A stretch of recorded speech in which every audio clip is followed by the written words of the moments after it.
Hello, welcome back. This is my second part of my comic buying tips. Um, Perhaps one of the worst human flaws is impulse. Okay, so one of the best buying tips I can give to people, especially for me, was control my impulse buy. A lot of time in my younger days, you know, I really didn't have a focus on collecting. I didn't really have, like an organized list of what I want to collect uh, or the priority of what is important in my collection. So, I call it willy-nilly buying. I see something, ooh, shiny, sharp corner, high grades book because, I'm a sucker for high grades books. So, doesn't matter what book it is, when I see something in pristine condition, I'm just like, I gotta buy it. So I bought a lot of stuff that way on impulse, without really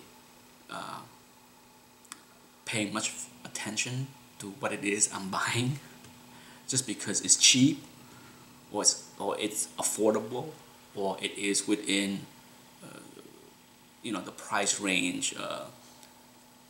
I should be buying it.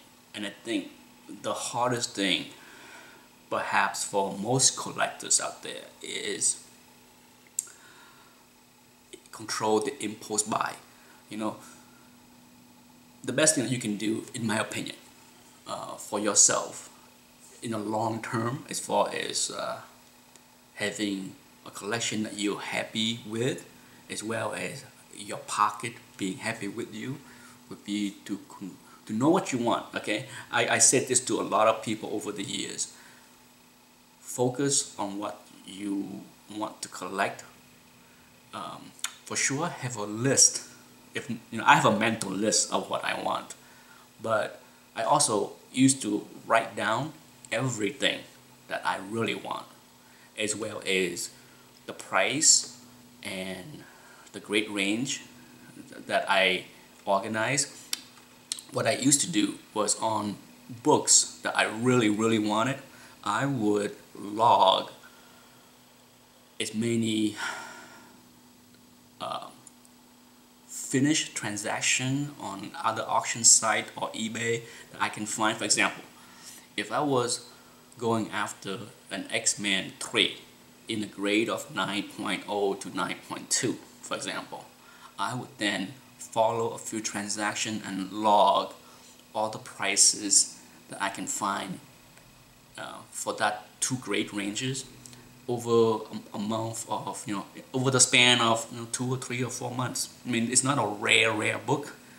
So almost every month you can see at least one or two auctions for that book in that grade range. So by being patient, as well as doing my homework, I then can formulate in my mind what's a reasonable price to pay. And part of being patient for me is save up money or put money aside, so that when the right book come along, I can I'm in the position to make a bid for it. I'm sure everybody that collect comic books have ran into a situation where you see a book that you really wanted in a price that you really like to buy at, but then you don't have the money for.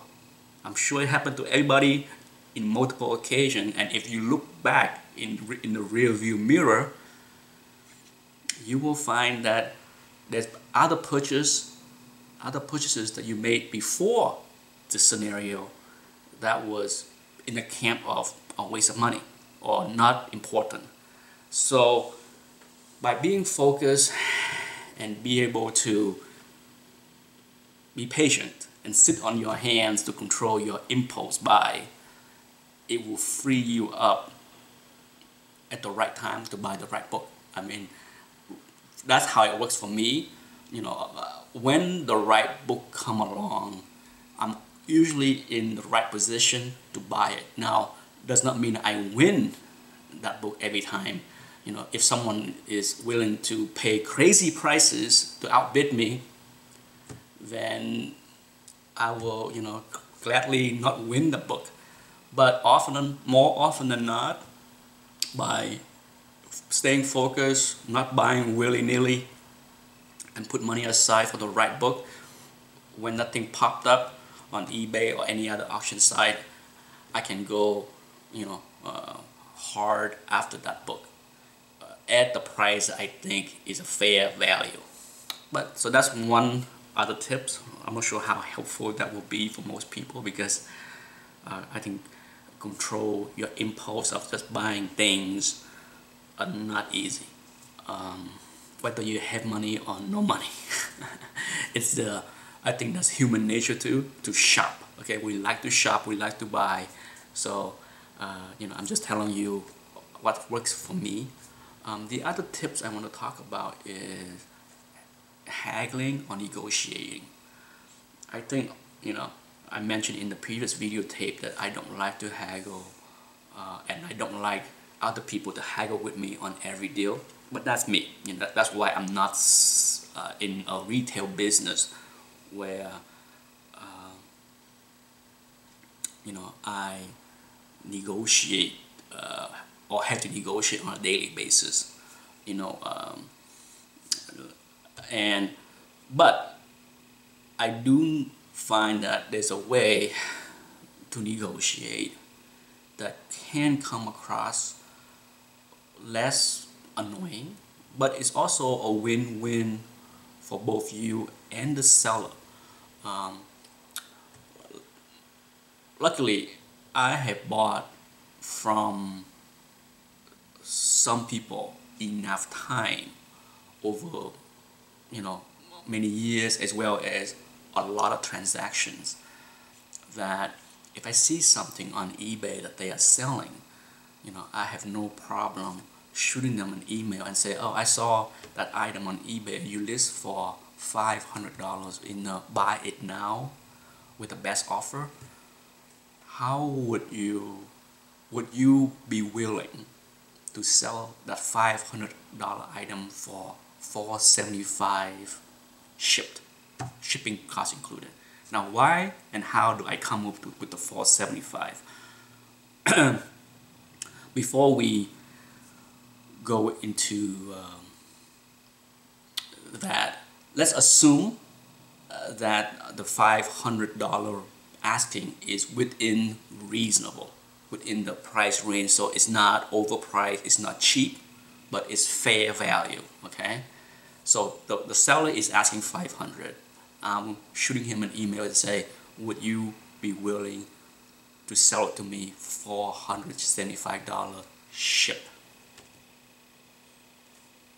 Here's my reasoning on how that offer is more money for him at that price. You gotta understand. Also, let's backtrack to eBay fees. Okay, I have not sold anything on eBay for over 2 years now, so I might be completely wrong. But for this example's sake, let's just use the fee structure that eBay had in place 2 years ago.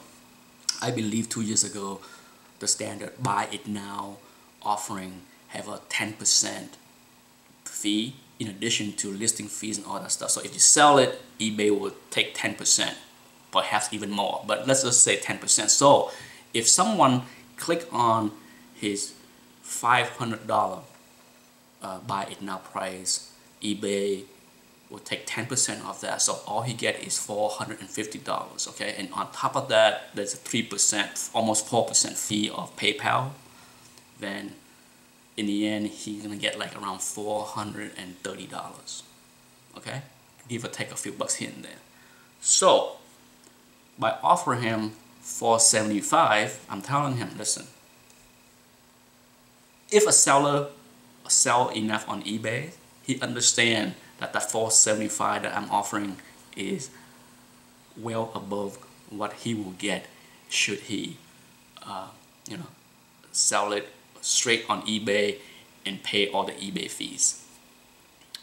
But that's how, when you approach making an offering, you can make it as if it is a win-win for both of you. You get a 5% discount, and he get to keep 5% more or 8% more, or whatever it is, if he sell it directly on eBay to somebody else. So in the end, I like to make an offer where whatever savings, whatever method that we are bypassing the middleman, where both sides get the benefit. Okay, that's how I like to make every offer outside of eBay. You know, if I see a dealer now outside of eBay, if I have a seller that asks me for a certain amount, I have no problem making an offer at least 2 or 3% below, especially if that seller has sold me many times and my check clear. I would say I pay you in a check.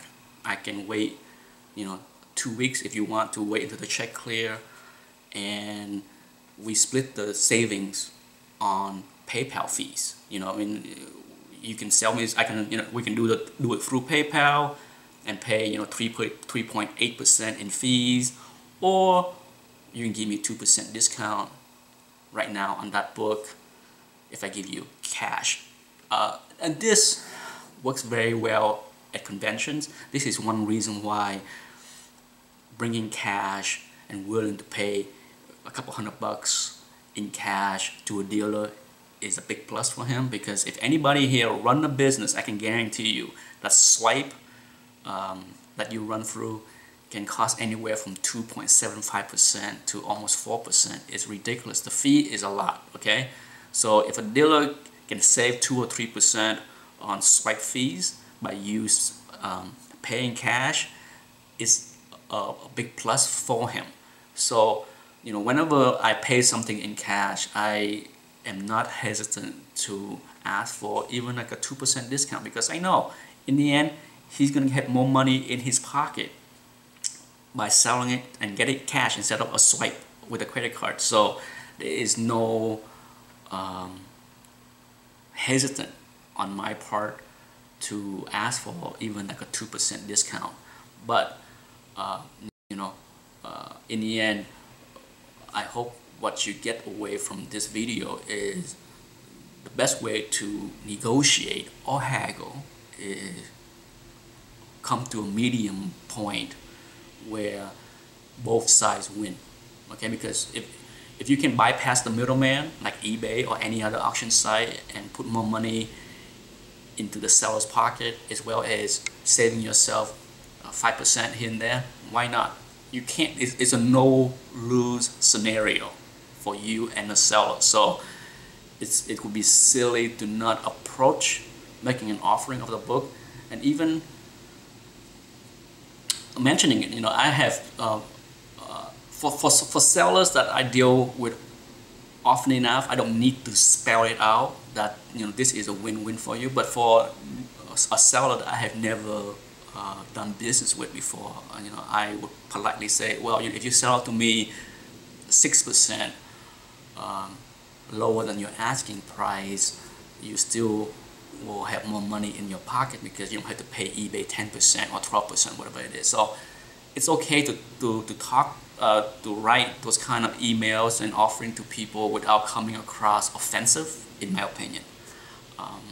Anyway, I hope that helps, and if I can come up with other tips, I'm sure there are other buying tips, but it will be another video.